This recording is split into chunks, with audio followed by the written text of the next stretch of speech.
Welcome back to the channel. Today we're going to go to Talavera.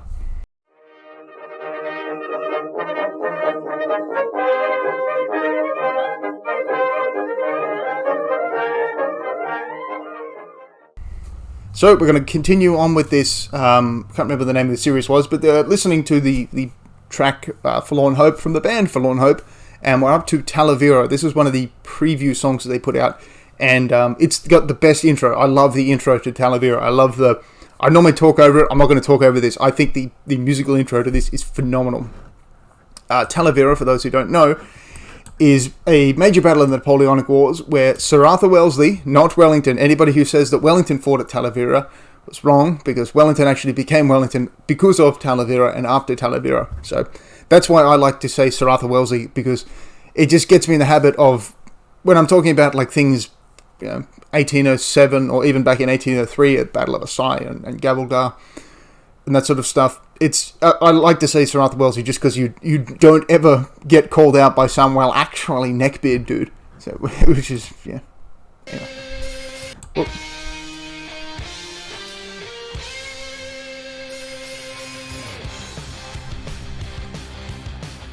just awesome.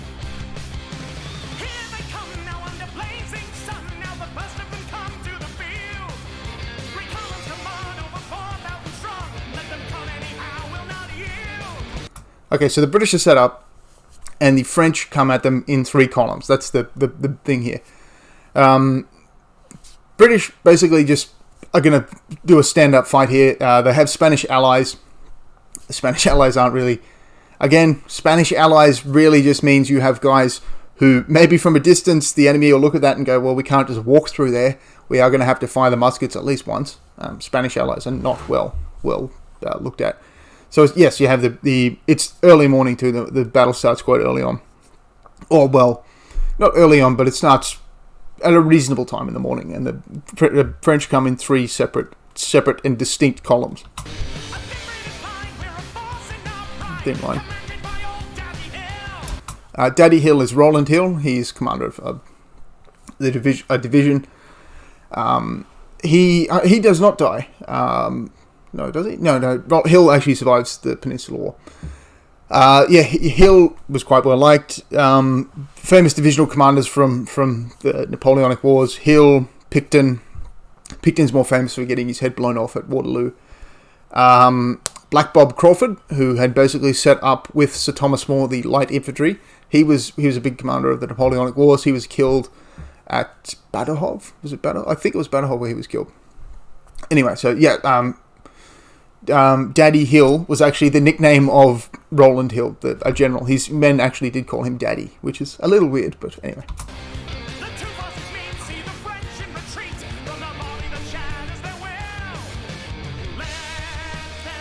What we did.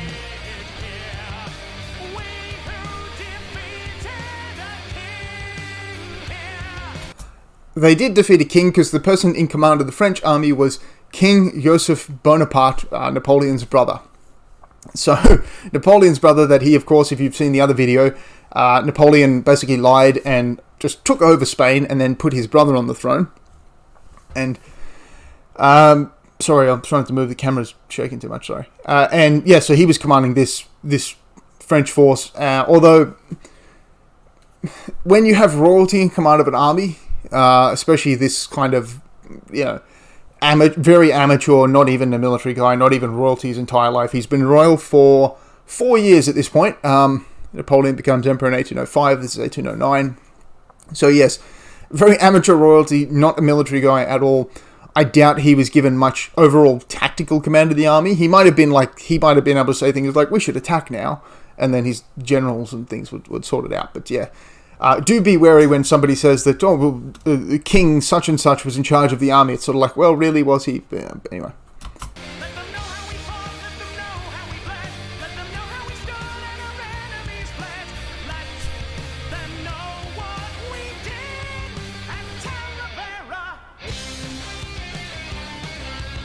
Talavera is very interesting. He'll actually, yeah.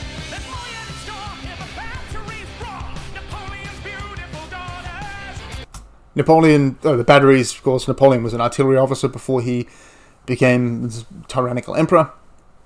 Big fan of the guns.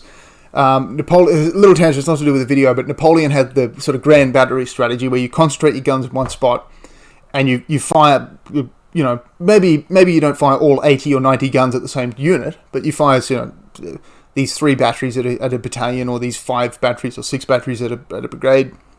Whereas the British would take batteries or even individual guns or brigades. A brigade, when you talk about guns, is a division, sorry. A division, when you talk about guns, is like 2 or 3 guns. So they would put 2 or 3 guns here, or attach this battery to this brigade, or put like 2 guns per battalion, and spread their artillery out. So and the French way is actually the better way of doing it. But anyway, that's not relevant here. I just thought I'd mention it because I'm sort of doing these videos as like an introductory primer to the Peninsular War, because I imagine people who are sort of, maybe they hear the band, they really like the band, but they don't really know what's going on. Bit of a primer, so I hope you will indulge me.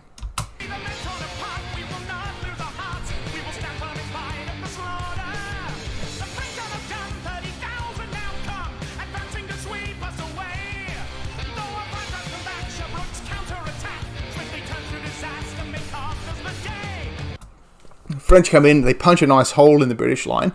Counterattack fails, and there's basically this giant gap in the middle of the British line that Sir Arthur Wellesley actually plugs personally. He personally brings up a battalion and plugs it, but we're going to get to that.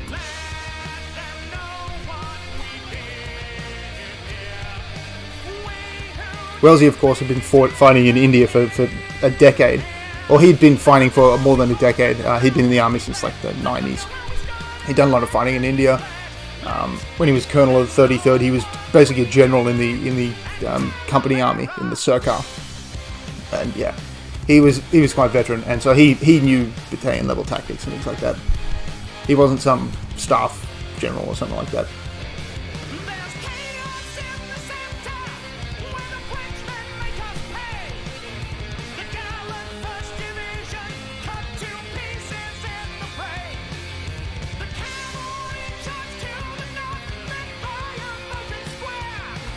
I'm not going to explain what a square is to you. It's literally just a square.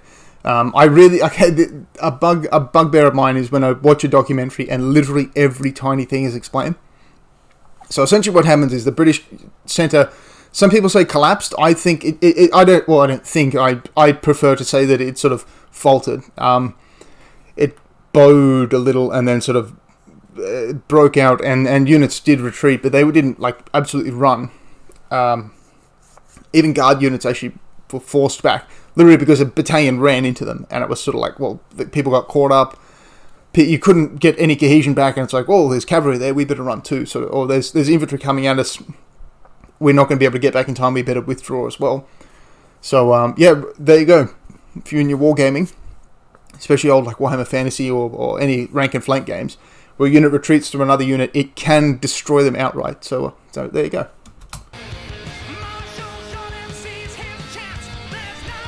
Jourda was the French commander of the central column, and he did actually notice this happening. He flooded troops into it.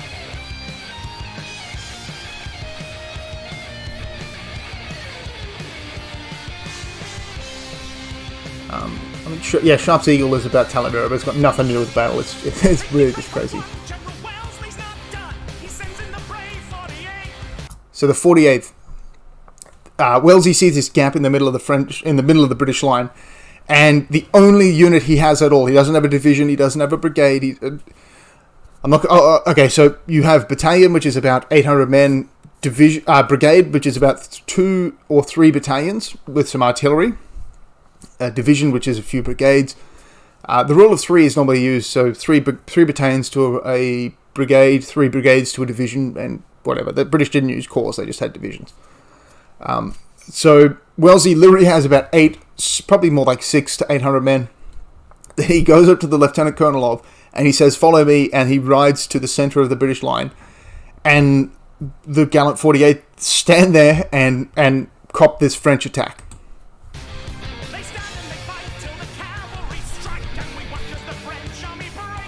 The cavalry was actually... Wellesley had very little cavalry in the Peninsular War. 1812... which is 3 years after this, he gets the guards, the dragoon guards, come in, and they have a bit of a play in the peninsula. But most of the cavalry that he gets, he basically just takes off the units and gives to his supplies. Not all, but if someone offered Wellesley horses, he would almost always just hand them over to the supplies or to the artillery, or he would use them for supply purposes, not for actual cavalry. So most of the cavalry, or most of the time you hear about cavalry, it's always combined Anglo-British or Anglo-Portuguese cavalry. In this case, so Anglo-British, Anglo-Spanish, and Anglo-Portuguese. So in this case, the Spanish cavalry played a big part in this. Line, causing Joseph to turn and to flee. Over 12,000 lost, it's the terrible cost that we pay for a great victory. 12,000 people lost. It sounds like a big number. That's a big number for the Napoleonic Wars. That is a big number, and a big part, well, not a big part, but a rare thing that happened at Talavera, which the song doesn't mention, and which is actually incredibly brutal and incredibly gruesome and really, really awful. You really would not want to be wounded at Talavera. If you've read the Sharp novels, especially the first 3 novels where he's in India, you should read the Sharp novels in order of chronological order, as in the order that Sharp experienced them. So India, and then Peninsula, and then Waterloo, whereas the Flashman you read in order of publication, just to be tricky. Anyway, you once hear about the musket lighting little fires, or like smouldering out in the bush. And I kept reading Cornwell do this. I'm like, why does Cornwell keep putting this musket smouldering thing? And I went and looked it up, and apparently it is true. So when you have a musket ball, again, I did say that, okay, you don't just put a musket ball down the end of a musket. What you do is you get the cartridge and the powder and that, and you shove the whole thing wadding. The paper becomes a wadding to sort of make a little gas seal. It's a primitive gas seal. And when you fire it, the black powder doesn't always burn all the paper, and sometimes you have these smouldering little bits of paper, and then you start little spot fires, and then you send a guy out and he stomps it, and no fire. What happened at Talavera was so many of these little spot fires got together, they actually became just a flat-out fire. And the French didn't suffer abysmally from this because, well, it wasn't as catastrophic as it sounds, but people burned to death. Like, people burned alive and died because of it. But the French, of course, they had, you should watch my video on Baron Leray with the French medical system. But the British medical system was, they walked around after the battle and picked you up afterwards. So if you were wounded at Talavera and you were just lying there, and some reason that you were in an area that no one was really looking for you, and a fire came and you can get away from it, you burned alive, which is really, really miserable and awful. And of all the ways to die in the Napoleonic Wars, it's up there. It's up there. Not quite as embarrassing as being killed by a literal naked Russian cavalryman in the East. Yes, the Russians did strip their cavalry literally naked and sent them across frozen rivers to attack the French.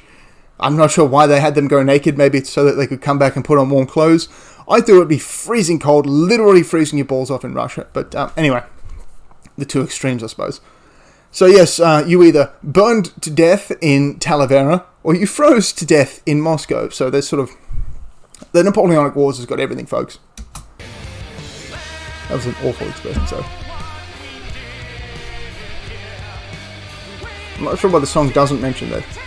It's just sort of Talavera barbecue type stuff. But yeah, it wasn't as big. It wasn't as big as you think. Like, the whole battlefield didn't catch fire. But some people did burn to death, which is miserable and awful. So,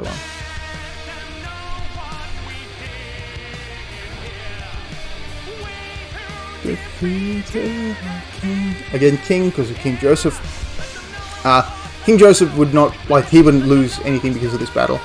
He wouldn't lose his crown or anything like that. He ended up basically keeping his crown until the British finally kicked him out. So that's the end of the song. The British play this hopscotch game in the peninsula where they come in, they win a whole bunch of battles, and then they're forced to retreat back into Portugal.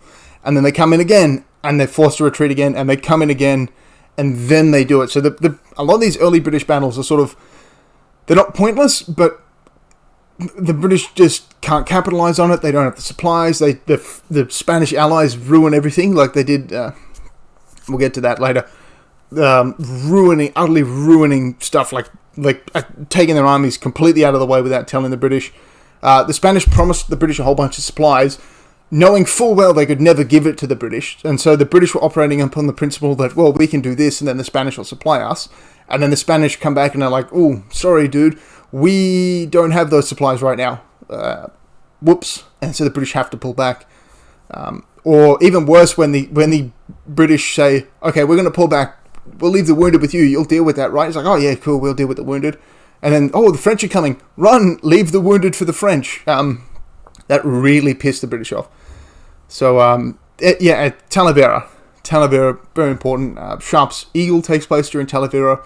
Although if you watch the TV show, it looks like a company has a skirmish with this raggedy band of Frenchmen. And anyway, Talavera, very important for Wellesley. This is where he gets his noble title. This is where he gets his, I think it's the Viscount. He becomes Viscount of Talavera and Duke of Wellington, all that sort of stuff. So after this, he is now the Duke of Wellington. We're going to move on. I think next, let me see what's the next song on the playlist. Forlorn Hope. We'll do Forlorn Hope next. Thanks very much for watching. Have a wonderful day.